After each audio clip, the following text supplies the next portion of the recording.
sa gumagawa. Truly, because you are the living God. Your word is alive. Lord God, maraming salamat sa mga pribilehiyong ibinigay mo sa akin, Lord.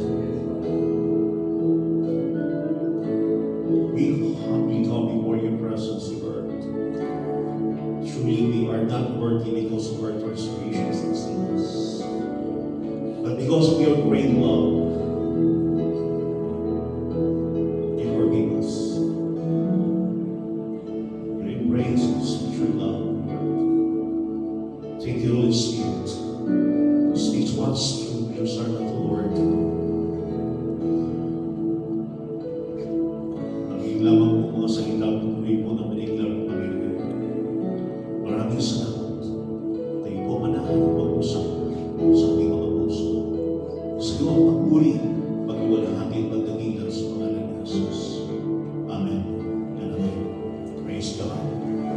Thank you po sa presence po natin. Please listen po. Tayo po ay patuloy po na magpuli sa ating Panginoon at habang tayo po ay nakikinig, nakikinig na ang Panginoon ay patuloy po na magagawa at kumikilos sa ating mga puso. And kumusta po ang bawat isa sa ating mo? So I believe na sa biyaya pa rin ng Panginoon, tayo po ay patuloy na pinagpala ng Diyos ayon sa kanyang kagandahan ng loob. Okay? And related po itong topic na ito, particularly sa mga sitwasyon, sa mga circumstansya na nagaganap po, hindi lamang po sa mundo ito natin ginagalawan. Hindi lamang po ito panahon ko sa krisis, sa physical, sa material, kundi ito rin po ay panahon din po, particularly pagdating na po sa katayuan natin sa harapan ng ating Panginoon. Maaaring ito man ay maramdaman o sakit o maaaring ito man po yung kapansanan. Now, nakikita po natin po dito that our topic for today is Jesus heals our afflictions. Afflictions means, sabi nga po dito, ito po yung something that causes pain or suffering. Ito po yung naging sanhi na kung saan nandoon yung mga paghihirap at naroon yung mga pagtitiis, hirap ng kalooban. So pag sinabi natin afflictions, hindi lang ito tumutukoy sa kapansanan o anuman dito sa isang tao kung ano yung nararamdaman po niya. Maaaring ito man ay sakit o karamdaman o kapansanan, ngunit starts po ito doon sa kanyang kalooban. Starts po ito sa kanyang kondisyon. Start po ito doon sa kanyang katayuan. Particularly kung ano po ang kanyang status, kung ano po ang kondisyon ng kanyang buhay.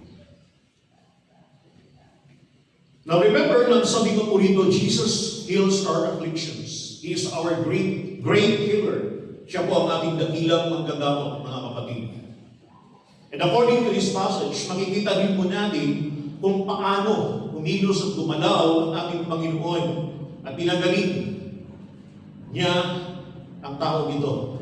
So para kung makita po natin at matunayan po natin, ito po ay mababasa po natin particularly in Mark chapter 7 verses 31 to 37. So, mayroon pong 7 verses po na kung saan yun po ang aming bibigyan po ng kaukulan po ng pag-aaral.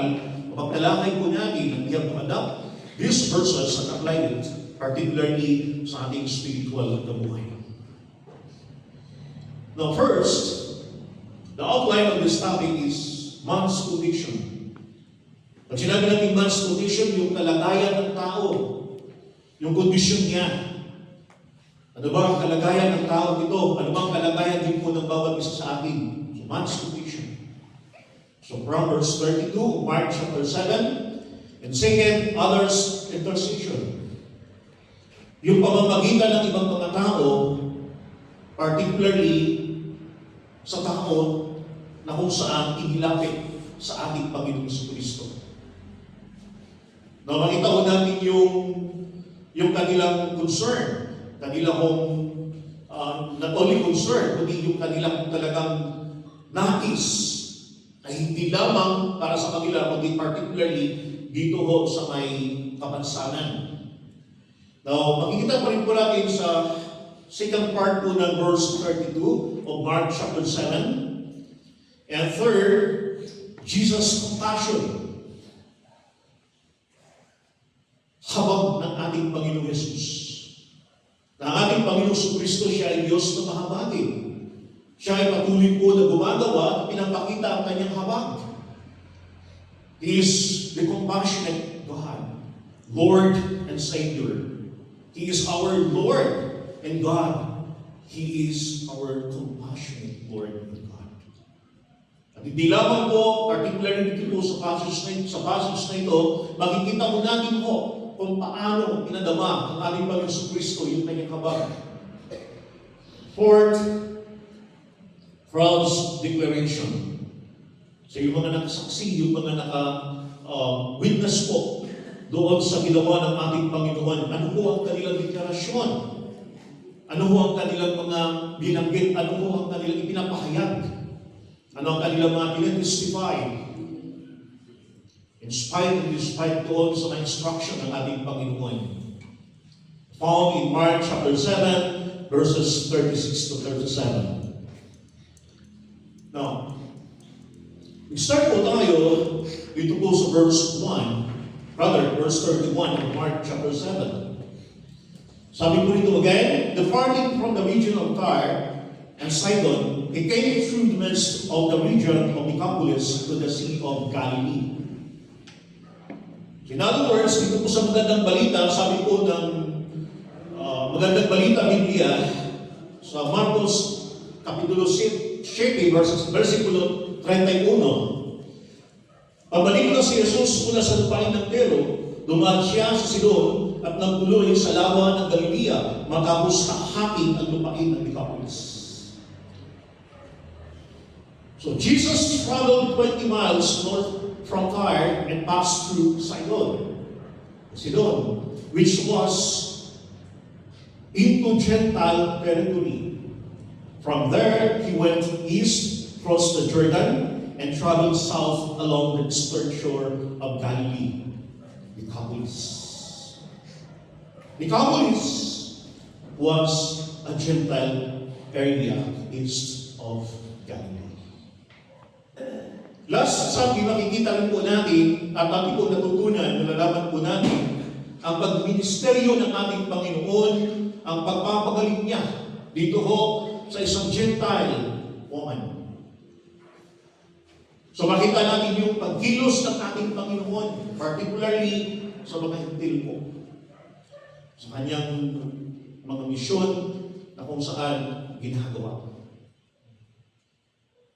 Now, pansinin po natin na kung saan ang ating Panginoon hindi po siya Diyos lamang ng mga Hudyo, kundi siya Diyos din po ng mga Hintil. That's why mga kapatid, mayroon siya mga routes or mga ruta na kung saan pinupuntahan para gawin ang kalooban ng ating Panginoong Diyos, gawin ang kalooban ng kanyang Ama, and particularly yung mission po niya. So likewise, ganun din po sa bawat isa sa atin, tayo po ay nasa church po ng glory. The great Lord of Redemption, Yeshua. So bakit hindi lang po tayo nagbibisyon dito sa church na ito at ibinubuhos ang buo nating pagkatao at yung iba ng mga lugar, ibang mga tao na kung saan nararapat at ipinapagawa ng Panginoon sa atin na dapat silang bahaginan at puntahan, kausapin at bahaginan ng mabuting balita ay hindi na po dapat natin gawin. Nararapat at karapat-dapat pa rin natin gawin sapagkat yun ang ipinakita mo dito na example ng ating Panginoon sa Kristo. Now, napansin po natin, first, doon sa title po natin, sabi nga ko, Jesus heals our afflictions. So, tingnan po natin, Unawain natin mabuti kung ano po yung kondisyon, ano yung kalagayan ng tao na mayroon ko dito sa passage na ito. Then in verse 32, then they brought to him one who was deaf and had an impediment in his speech. And they begged him to put his hand on him. So makita ho natin mga kapatid kung ano ho yung kondisyon ng tao nito na kung saan dinala. First and foremost, itong tao ito na kung saan siya po ay bingi at utal. Utal sa kanyang pagsasalita. Nakakita na ba kayo ng tao na gano'n? Bingi na, utal pa pag nagsalita. Mayroon pa kayo na experience na gano'n? Ano po sa palagay mo natin? Madali mo ba siyang kausap? Hindi ka ba rin naapektuhan tulad niya kapag kausap mo siya? Sino ba ang naapektuhan kapag kinakausap mo yung ganong klaseng tao na utal at bingi? Parang nagagaya ka rin, ano? Okay, so mahirap po ang kanyang katayuan, ang kanyang kalagayan, mga kapatid. Now, sa totoo lang, nung naroon pa ako time sa amin ho, mga tayo na kung saan, doon pa ako naglagay po sa amin ho, sa probinsya po namin. Mayroon akong kilala at kaibigan na ganito ang kanyang katayuan. Sa totoo lang, napakahirap kong kausapin. Hindi kami magkasundo kasi bigin na, utal pa. At alam niyo mga kapatid, ang ginagawa ko niya through actions. Pag mayroon siyang kailangan, may siyang gustong ipakita, kukunin niya isang bagay, iaabot niya sa iyo at i-demonstrate po niya. Talagang ang kondisyon ng ganitong uri at ganitong klaseng tao, ganitong kapansanan ay hindi mo madali. May kahirapan o mahirap mo ganito. Now why? Because this man, sabi nga po dito, a deaf-mute man, he couldn't hear. Eh talagang sa totoo lang, yan naman po talaga, hindi mo nakakarinig. He couldn't hear. Mahirap po kausapin ang isang taong bingi. Kahit na sinisigawan mo na, kahit na nag-exert na ng lakas ng iyong boses, pag bingi mo talagang napakahirap. May mga panahon ba? May mga panahon na parang hanggang hirap ko natin kaliligan ako. Kaya nga may time ko na talagang paulit-ulit sabi ko, ano po yung sinasabi ko? Ano yun? Hindi ko marinig. Hindi ko maintindihan. Kailangan mo ulitin. He couldn't hear. Second, he struggled to speak clearly. Hindi niya ma-express ang kanyang sarili sa pamamagitan po ng kanyang pagsasalita. Unlike us na ma-express po natin ang ating sarili sa pamamagitan po ng clear na pagsasalita po natin. Sa maayos na pananalita, maayos na pagsasalita. But this deaf-mute man, he struggled to speak clearly. At alam niyo kung ilagay po natin yung ating katayuan, yung stand po natin, yung ating sarili, dito ho sa taong ito, mahirap din ho. Mahirap.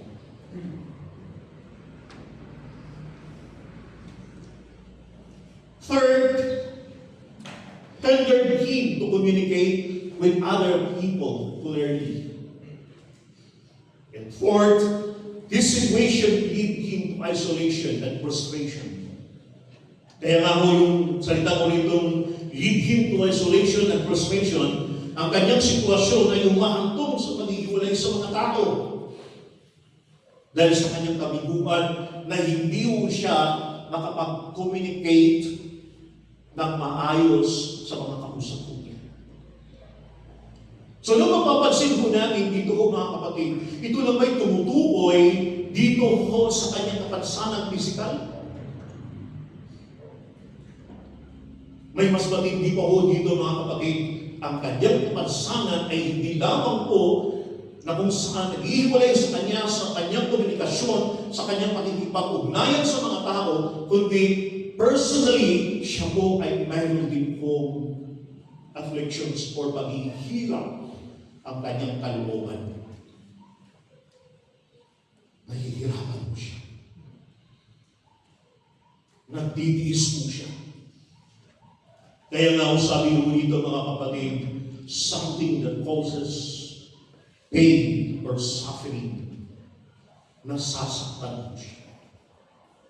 Lalo na kung may mga panahon na nasubukan niya, sinubukan niyang makipag-ugnayan sa tao.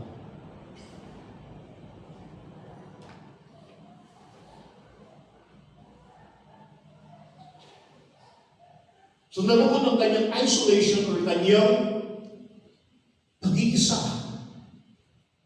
Na-isolate niya ang kanyang sarili at ayaw niyang humarap at maaari.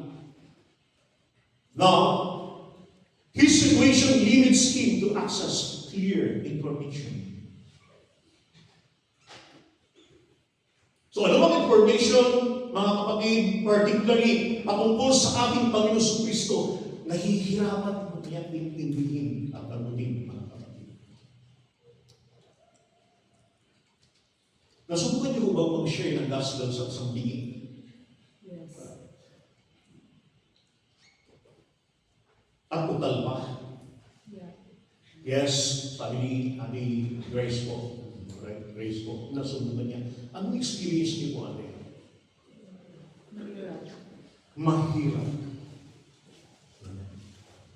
So hindi lang mo ang pag-memorize, pagkabisado doon sa mga verses, sa mga salitang ibabahagi sa i-share mo, kundi pag-aaralan mo ang mga actions, ang mga sign language, na kung saan ibabahagi mo sa ganung uring tao na may kapansanan.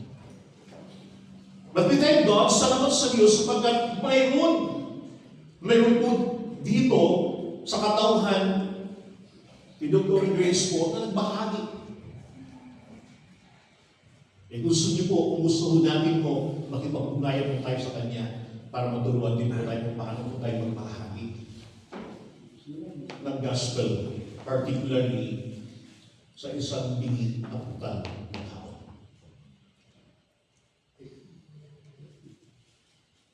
Saan niyo po ang gusto mag-mission o magbahagi? Sa bingi o putal o sa tao naman hindi naman bingi at hindi putal? Doon na lang po ako, Brad. Doon na lang ako sa hindi bingi at hindi putal. Kasi hindi ko lang kailangan pang-aralan. But the question is, ang tanong ka, totoo nga ba na tayo po'y nakapagbahagi? At ibinabahagi ba natin ito kahit na sa mga taong ating kaharap, sa mga taong ipinapakita ng Panginoon sa atin na dapat nating bahaginan kahit walang kapansanan. So dito pa naman, it's a challenge para sa atin, isang malaking hamon para sa atin, ano nga ba ang dapat kong gawin? Ang nararapat kong gawin, whether we like it or not, alam niyo mo, may pinagawa at papagawa ang Panginoon sa atin. Hindi natin alam, sa mga susunod na panahon, sa mga susunod po na mga taon, ay mayroong ipapagawa ang Panginoon sa iyo. Pinaghahanda ang bawat isa.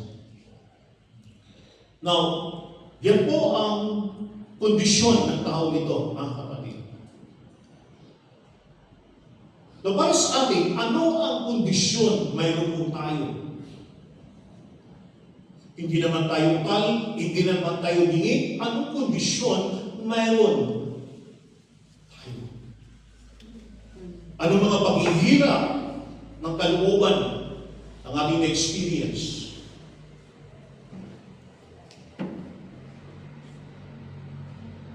Ito na ba'y kapansanan sa physical? How about sa spiritual? God knows. Alam ng Diyos kung ano ang ating katayuan. Alam ng Diyos kung ano ang mayroon mo tayo.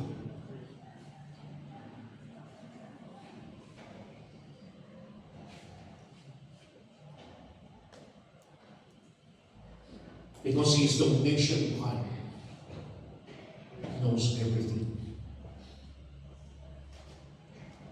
Kanina, nag-testify si Brother Carlo. At talagang ibinubuhos niya yung kanyang laman ng kanyang puso. So hindi siya nagiyak na sabihin ito. Pwede naman niyang itago. Pwede naman hindi niya sabihin ito. At titin-tinin na lang at sasabihin niya, di para sa akin na lang ito. Nakakahiyang sabihin, lalo na sa mga kapatiran, lalo na sa church. At nakita ko namin yung kwento dito, mga kapatid, para ma-release mo niya ang kanyang sarili. At higit sa lahat, mapulutan ng magandang aral. Aral na kung saan hindi natin dapat gawin yung mga sinabi niya na kung saan malinaw lang sabi ko, hanggang buhay pa ang iyong mga magulang, hanggang buhay pa ang iyong mama at papa ay dapat ipakita yung pagmamahal, yung concern, yung pagmamalasakit sa ating mga mahal sa buhay. So naghihirap ang kanyang kalooban. And I believe, mga kapatid, na karamihan sa mga tao, ganun din po ang kanilang experience. Ganun ang kanilang nararamdaman.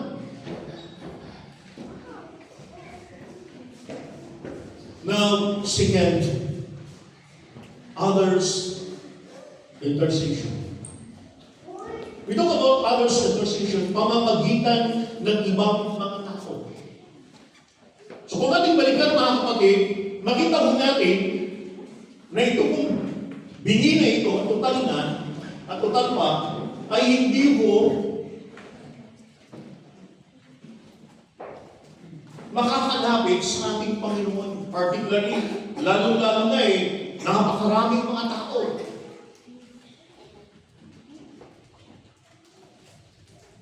Kung walang mag-guide sa Kanya, kung walang magdalawon sa Kanya, sa harapan ng ating Panginoon sa Kristo. No, papasin po namin, dito po sa verse 32, then they brought to Him. Dinala siya ng mga tao, kanino? Dinala siya sa ating Panginoong Kristo. So mapansin po natin yung intercession, yung pamamagitan ng mga tao na kung saan nagmamalasakit sa tao ito at naroon din po yung heart nila na itong tao ito, a deaf-mute man, na may experience ang kanilang experience, ang kanilang narinig, ang mga balita na kung saan narinig nila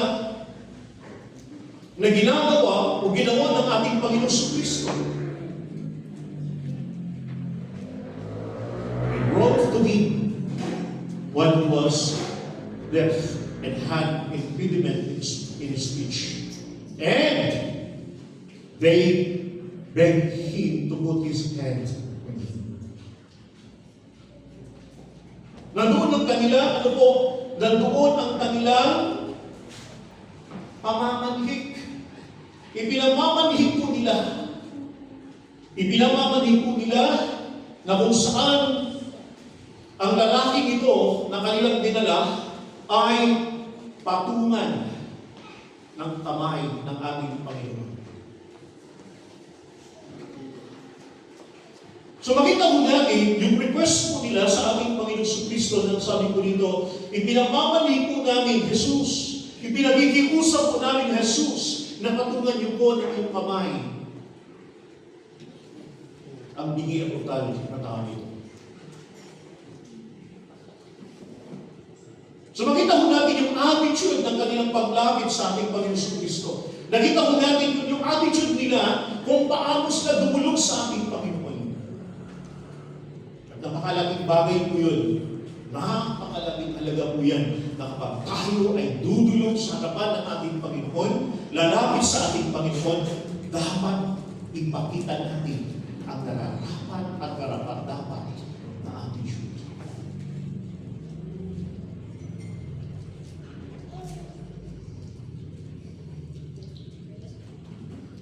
So sa mga tuwing mga kapatid, pinakikita ko dito, yung desire ko nila, yung pagmamagitan ko nila sa tao nito, mga kapatid,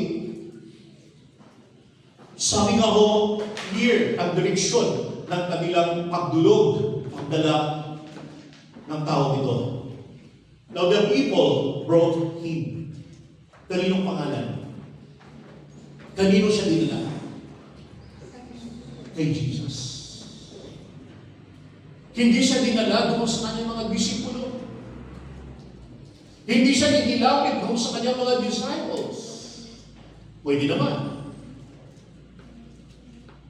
Pero ito mga tao ito na nagdala ng bingi na ito, total pa, alam niyo, ang kanilang direksyon ay walang iba kundi, ang pakay nila ay walang iba kundi si Yesu Kristo.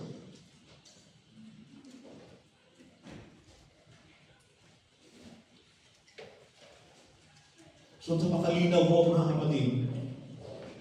And the people begged Jesus to put his hand in him. He paints a picture of sincere and earnest giving. Nandun yung sinsirado. Napaka-sincere ang kanilang mga puso. Upang ilapit ang tao nito. In earnest giving.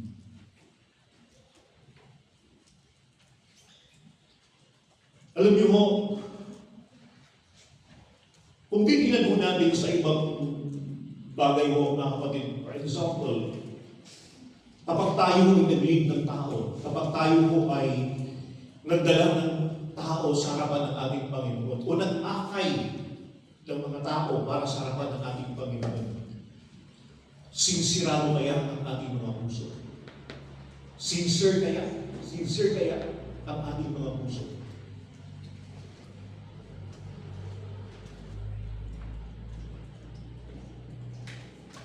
Alam niyo mga kapatid, honest to goodness, may mga panahon at mayroon din akong talagang pananagutan sa ating Panginoon. May mga panahon na hindi po sincere. May mga panahon po na hindi totoo, parang, nandoon naman ang katotohanan, pero alam niyo pagka nakita po ang mga bagay, particularly na hindi po naayon sa salita ng Panginoon, ang nag-display ako.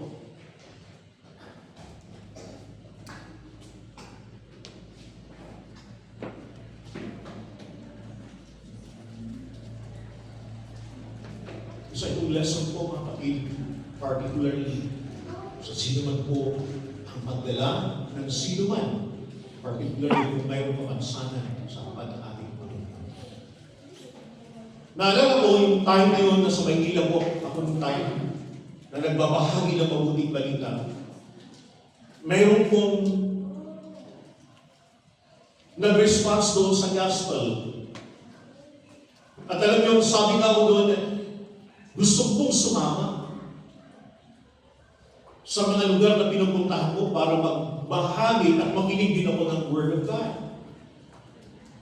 Pero ang problema po, hindi naman siya bigay, hindi rin utal, pero pilay.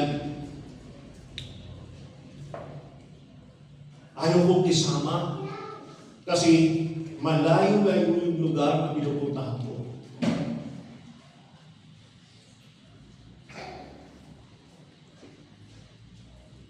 So alam niyo ko mga kapatid, itong mga tao ito na nagdala sa binging utal sa harapan ng ating Panginoon, nandoon ang kanilang speaks your heart and earnestly. It speaks a heartfelt, urgent plea. It illustrates their faith and humility. So mapansin po natin, naroon ang kanilang pananalig.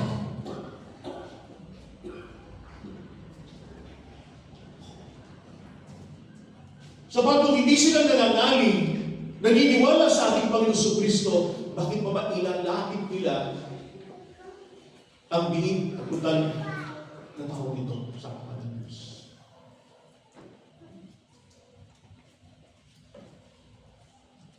In-illustrates nila, at the same time, they demonstrate their faith and humility. Sa pamamagitan po ng pagdala, intercession, pamamagitan, tinutulungan nila ang taong ito na dalhin sa harapan ng ating Panginoon. Wow!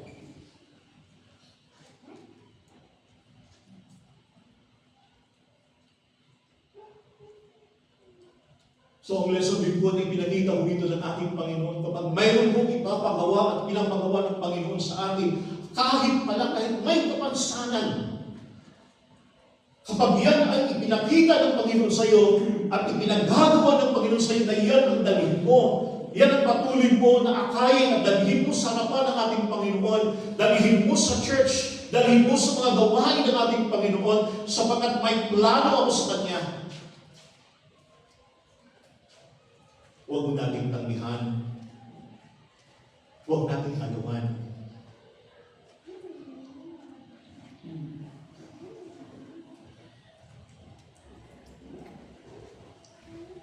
At the same time, doon yung kanilang humility, yung humbleness nila sa ating Panginoon. Why? Because they begged Jesus to put His hand on him.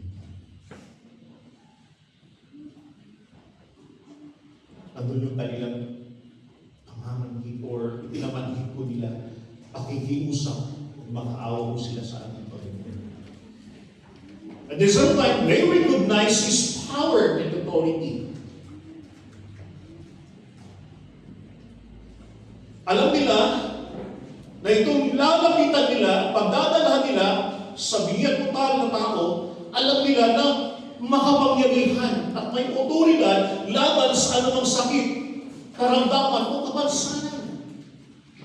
Why? Sapagkat maraming bisis na lihok nila na narinig, na experience. Ayon po dito sa Gospel of Mark, marami ang mga taong naka-experience the time na witness po doon sa ginawa ng ating Panginoon. Kaya nandun ang kanilang faith, naroon ang kanilang humility. Because they recognize His power and authority. Na para sa akin, pag na-recognize po natin, hindi lang napansin kapag nakita po natin at alam natin, batid natin na ang ating Panginoon Kristo ay mayroong kapangyarihan at otoridad laban sa anumang kapansanan, anumang sakit o karamdaman, maaaring ito physical, even spiritually, kapatid, walang imposible sa ating Panginoon. There is nothing impossible with God. All things are possible.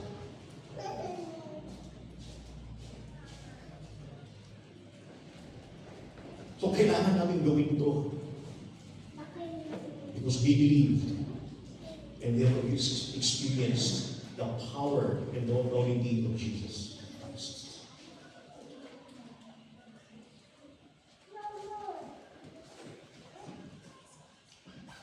Naalala ko nung time, nandun ako sa church po, na hindi pa sa Glory Church. Kapag nananawagan na yung preacher at sasabihin, okay, lahat ng may sakit at karamdaman, dalhin na po sa harapan. Papilahin, 2 pila o 3 pila, depende po sa may sakit at karamdaman kung gaano marami.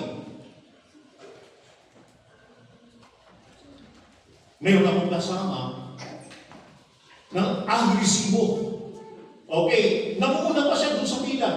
Okay, rin na po kayo. Lumapit na po kayo sa sakit at kapansanan o karamdaman. Lumapit na kayo. At sa tulong ng Panginoon, paghagalingin kayo. Sa kapangyarihan ng Diyos, paghagalingin kayo.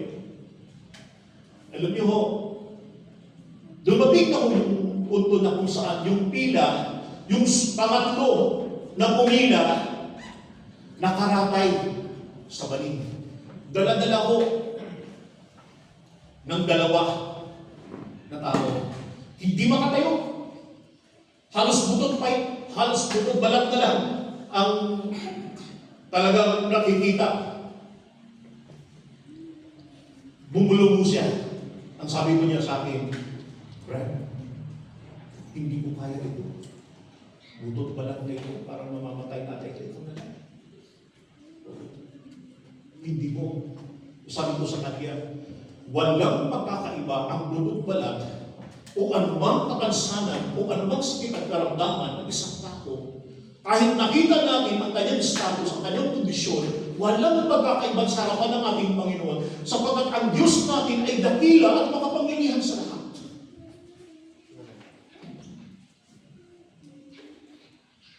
Walang pagkakaiba ang kapangyarihan ibinigay ng Diyos sa buhay ni Brother Brent at ibinigay sa buhay din po ni Brother Carlo.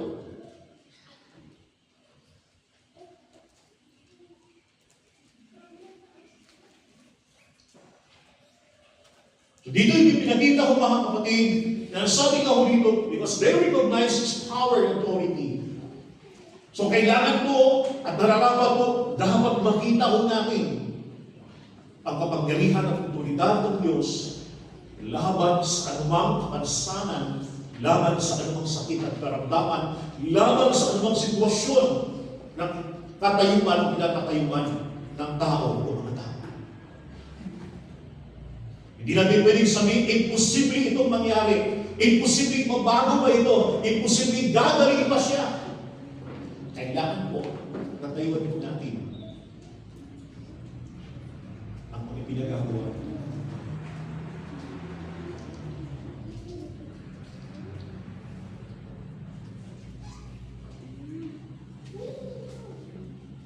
Sa totoo lang, mga kapatid, starting nung year na mag-start ako mag-serve sa ating Panginoon,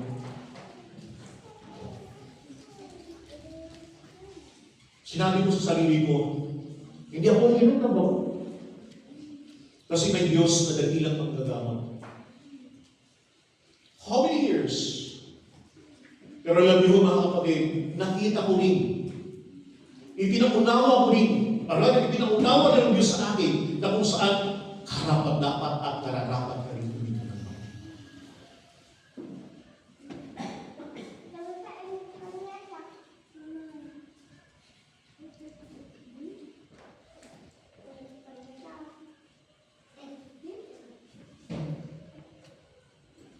So dito ho, mga kapatid, napakabuti ng ating Panginoon. Ginamit niya ang mga tao para ilapit ang bingig at utang ng tao ito sa harapan ng Panginoon. Of Jesus' compassion. The verse 33, and he took him aside from the multitude and put his fingers in his ears, and he spat and touched his tongue. Then, looking up to heaven, he sighed and said to him, Ephata, that is, be opened. Immediately his ears were opened, and the impediment of his tongue was loosed, and speak plainly. So makita ko natin kung ano pong ginawa ng ating Panginoon. Anong kapangyarihan ipinamalas ng Panginoon, ipinakita niya sa isang dingi at putal na tao ito, mga kapatid.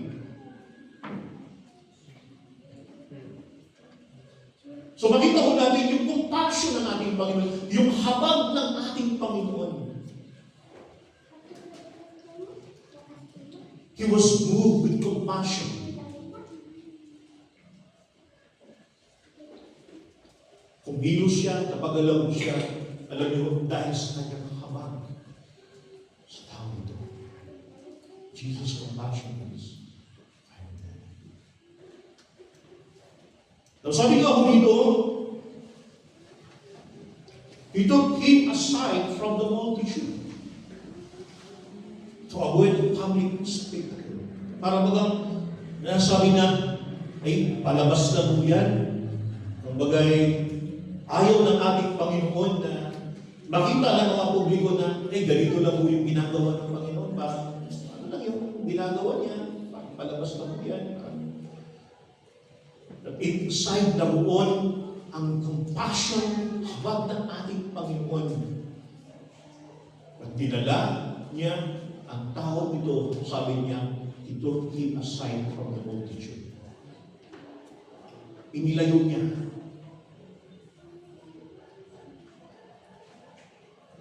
A moment of deep compassion and a powerful demonstration of God's Jesus power. So nandoon yung kanyang compassion and powerful demonstration kasi didemonstrate po niya yung kapangyarihan ng ating Panginoon, kapangyarihan niya doon po sa biyat ko namin.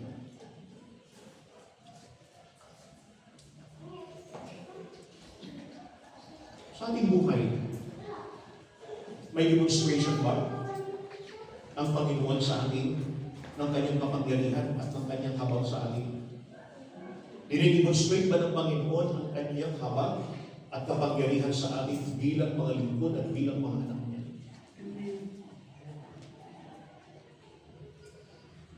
Yes, at patuloy na ipinapakita ng Panginoon. Patuloy na ipinapahayag ng Panginoon at ipinaparamdam ng Panginoon sa atin sapagkat siya'y Diyos noon, ngayon at magpakailanman. Hindi siya nagbabago. Ang ginagawa niya dito mga kapatid, kung paano siya nahabag dito sa utal at bigin na tao nito mga kapatid, ganun din sa bawat isa sa atin, tuloy niya na ipinapadama ang kanyang habag sapagkat siya'y Diyos na mahabagin at ang kapangyarihan sa atin na kanyang mga lingkod at mga anak. Wow, napakabuti ng ating Panginoon. Sa loob ko, na ilang taon na paglilingkod sa ating Panginoon, mga kapatid, wala akong masabi sa kapangyarihan ng Panginoon, wala akong masabi sa habag ng Panginoon na ipinapadama niya sa akin at sa aking pamilya, ganoon din sa bawat isa sa akin at sa pamilya mo, sapagkat siya'y Diyos na hindi nagbabago.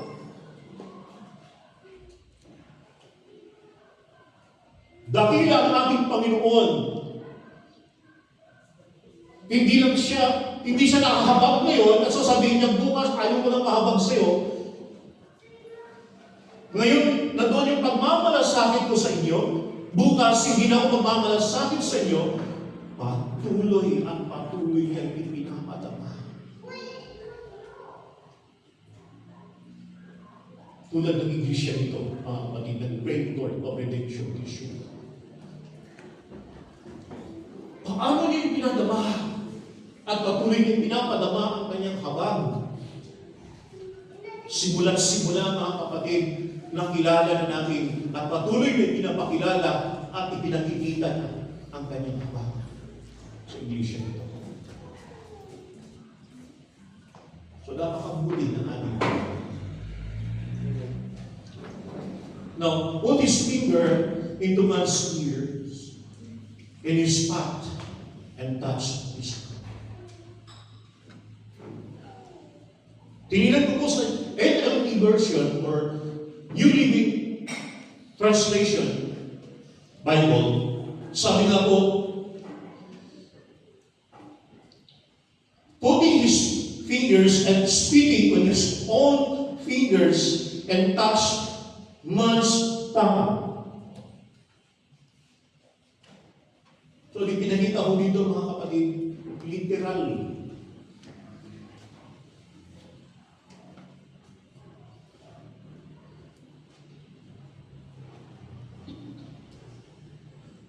Kung kayo kaya naman na ganung klase ng tao, at sasabihin natin, ilapit natin ito kay pastor. Tapos kailan ang gagawin ni pastor?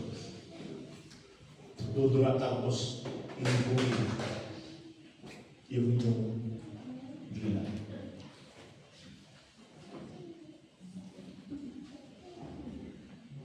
Atras kaya tayo, kaya magpapatuloy.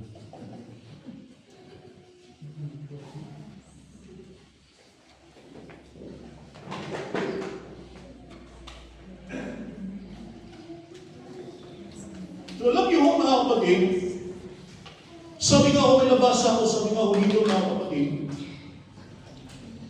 our likely symbols, they represent the physical act of healing. Jesus was essentially using physical gestures and to connect with the man and demonstrate the miracle nature of his healing. But the core message of this point, Jesus' compassion and ability to restore man's condition for wholeness. Yan ang point of view dito mga kapatid. To restore. He has the ability because He's a compassionate God to restore man's condition.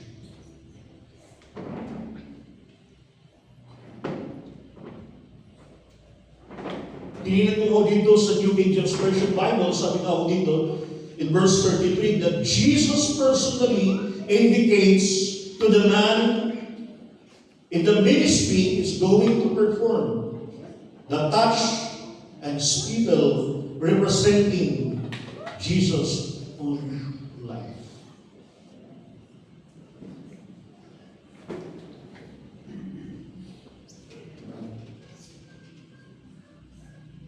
So ano ang method po na ginamit ng ating Panginoon? Ano ba mga gesture na ginamit po dito ng ating Panginoon? Ang pinakamahalaga kapatid, walang iba kundi dama mo, ramdam mo ang habag ng Panginoon sa'yo.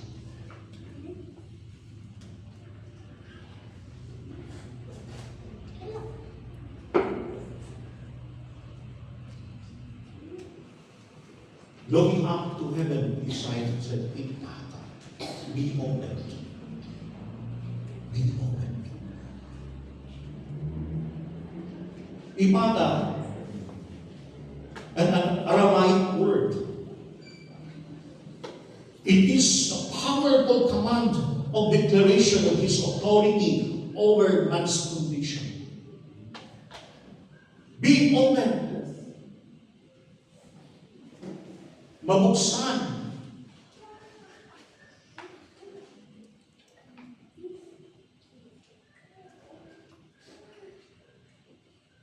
Yung pagdinig.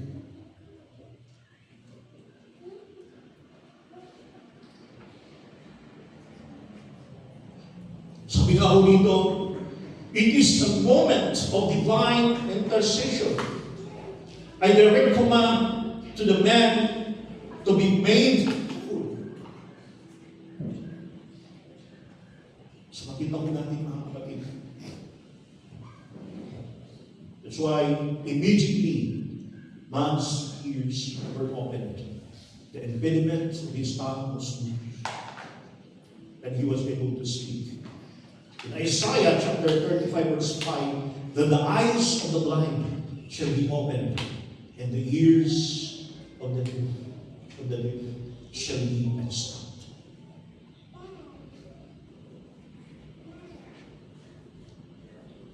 Proud declaration. In verse 36, or verses 36 to 37, then he commanded them that they should tell no one. But the more he commanded them, the more widely they proclaimed it. Verse 37, and they were astonished beyond measure, saying, He has done all things well. He makes both the deaf hear to hear, and the mute to speak. So makita ko natin ho, mga kapatid, ano man ang instruction na sinabi ng ating Panginoon dito sa crowd na ito, kabaliktaran ang ginawa ko nila. Kayo ba naman po? na-experience ko kayo ng ganitong pagklaseng pagkilos, himala, pagpapagaling ng ating Panginoon, hindi mo kayo mamangha, hindi ba kayo sabi, wow, napakabuti ng Panginoon, ating ba itong itatago?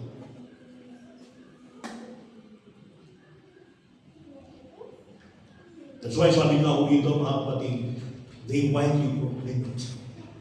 Lalo tuloy na isiwalat ito sa karamihan.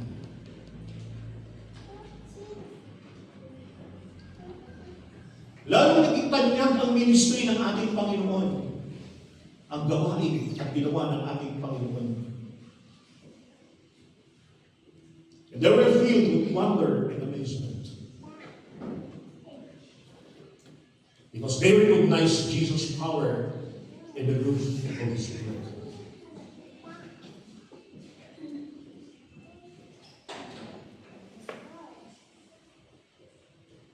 He makes the living hear and the mute speak. Yan po ang ating Panginoon. But Jesus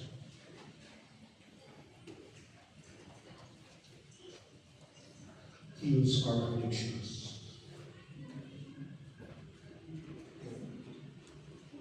Man's condition, others' intercession, and Jesus' compassion, and lastly, Fraud's declaration. Patuloy ko lang pagmamala. Mag-witness, testify about the greatness and work of our Lord Jesus Christ. So let's come before the presence of God in a short prayer. Lord God, maraming salamat. Ikaw ang aming Panginoon. Batid mo ang katayuan ng bawat isa sa amin. Hindi ka na natubili, Panginoon Diyos, na gamutin, pagalingin ang taong dinala sa iyong harapan ng mga panahon yun. Bagkus patuloy mong ipadama at pinadama, Panginoon Diyos, ang iyong habag. Gayon din po, Panginoon Diyos, gayon din po, Panginoon, sa amin. Sapagat ikaw ay Diyos noon, ngayon, at magpakailanman.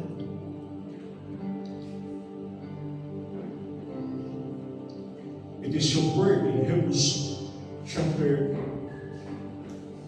13, verse 8. Jesus is still the same yesterday, today, and forever.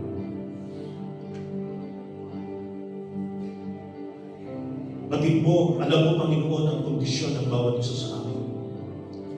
Wala kami maitatago sa inyo, Panginoon. Psychologically, emotionally, physically, wala kami maitatago sa inyo, Panginoon. Lalo na ang laman ng aming kalooban, Panginoon Diyos.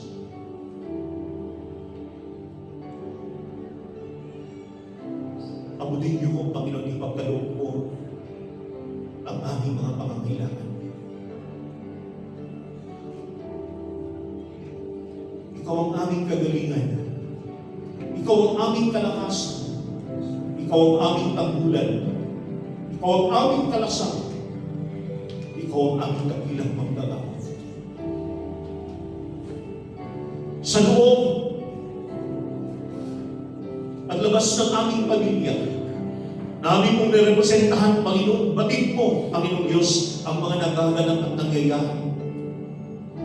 Alam mo ang kaloob-looban ng bawat membro ng pamilya na amin mo nirepresentahan, Lord God.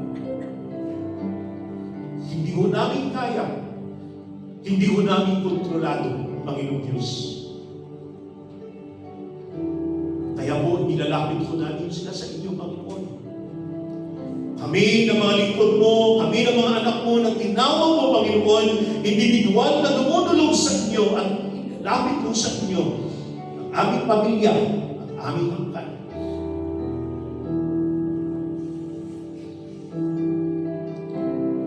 Hindi kami sumusuko, Panginoon, sapagkat ikaw ang Diyos na hindi mo sinusukuan ang sino mang inilalapit mo sa inyo, Panginoon. You are a compassionate God.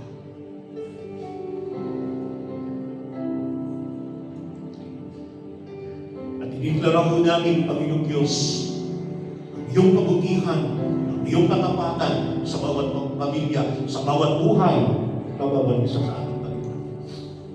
Dineklara ho namin ang iyong kabutihan at katapatan sa iyong iglesia, Panginoong Diyos, at sa mga tatawagin mo,